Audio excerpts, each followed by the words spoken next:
Tito Sen, tinanong ni Senador Cynthia Villar kung naibilang ang boto ni Senador Go. Ang sagot, hindi, dahil hindi siya nakasagot sa roll call. At kung wala siyang internet signal, he must be here physically. At doon na nagkaroon ng tensyon. Tungayan ng buong detalye.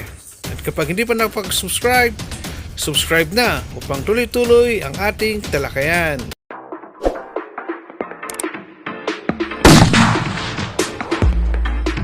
Dear Leader, can you repeat the result of the voting? Review the result of the voting. All right. There were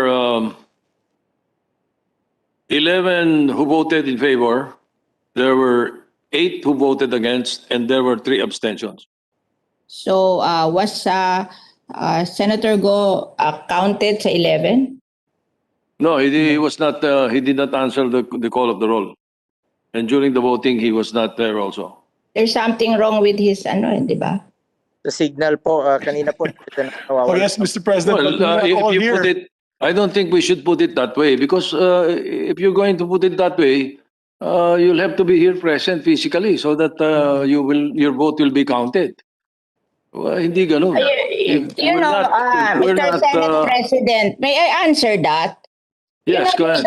They don't allow seniors to go out of the home. In fact, maku-question kayo yung mga seniors That's not what I mean. Pag sinasabi mo palagi na dapat na andito kayo, you should consider that we cannot get out. You know, kayo, senior, nakakalabas kayo, you take the risk of being questioned. Under the protocol, the seniors cannot go out of their homes. Your Honor, I was not pertaining to anyone except Senator Go. I was pertaining. I was pertaining to Senator Go because he was not here. He was not online during the vote. Mr. Senate President, Even in I'm the not roll call, I'm talking not of saying that.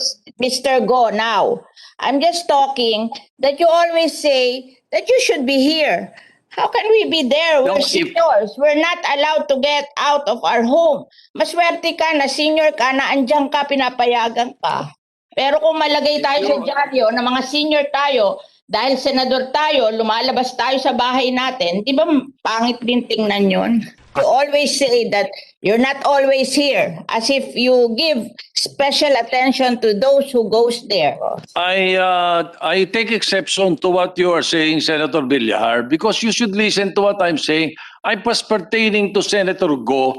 If you were absent, if you're not online, you could have been here.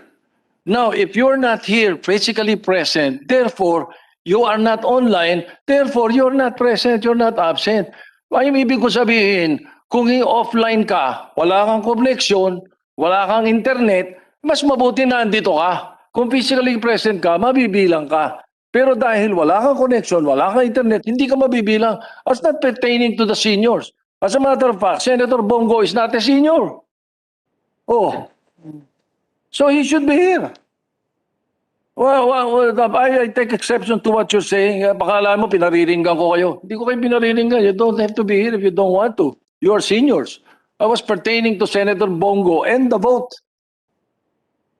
Session suspended. Nasa state of shock pa rin si Senator Bongo at Hindi ko po alam kung bakit ako nandito as kandidato na bilang Pangulo. Nalulungkot po ako dahil yung mga supporters ko po, yung mga tarpaulin nila, pumunta po ako ng Malabon, pumunta po ako ng Mindoro, pumunta po ako ng iba't ibang parte ng bansa. Nakikita ko yung nakalagay na VP.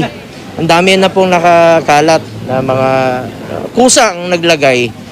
So hindi ko naman po akalain na mapunta po ako dito sa pagtakbo bilang Pangulo.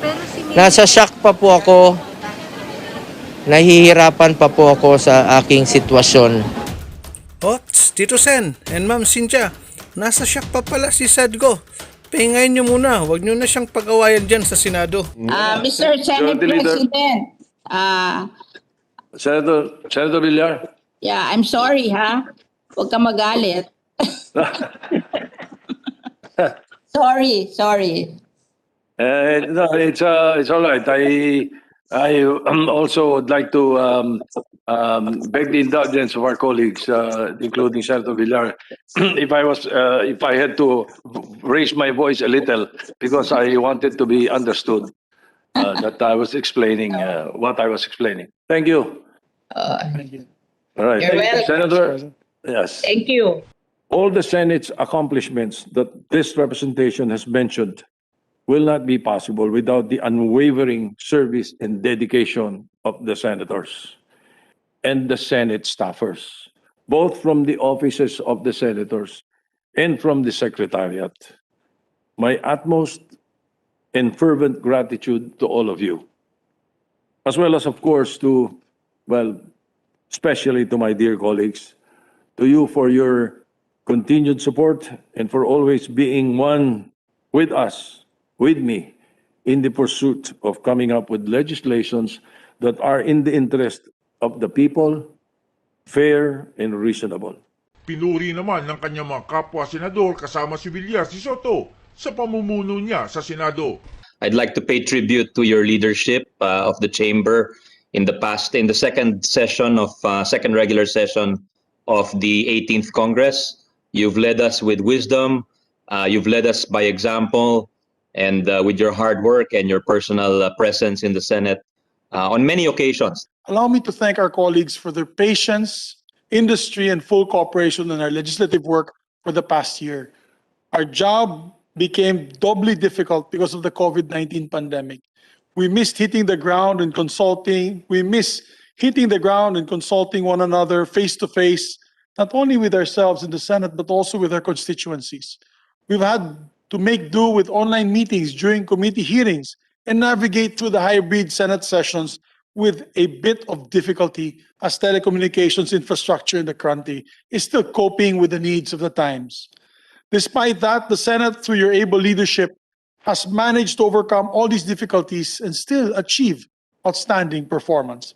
I would like to thank our consensus building Senate President Soto for standing up for the institution of the Senate so many times, for your courage to do that, to sometimes speak against what is merely popular in order to assert the integrity of the Senate and the senators.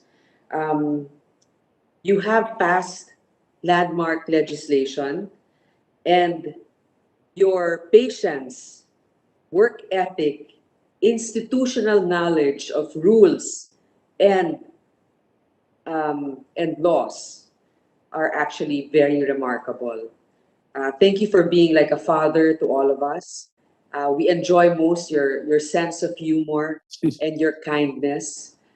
We know how you mediate tampuhans and fights in the Senate by being very fair and neutral, and we appreciate that. I want to acknowledge our very hardworking Senate President who is always in the session hall every day when we are not.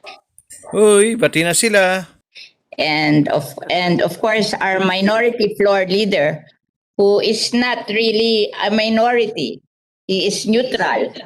I've never seen a minority who can really distinguish what is good for the country in spite of his political affiliation. Allow me this opportunity to spread into the record my commendation for the Senate President, who always had openness to suggestions from the minority leader. And in many instances, I am not surprised because the views I expressed in the hall are the views of the majority leader dictated on this representation. Well, alam na this. Baka naman, pwede nang mag-like, mag-share at mag-comment. Diyos siya ginaapo. Hanggang sa muli!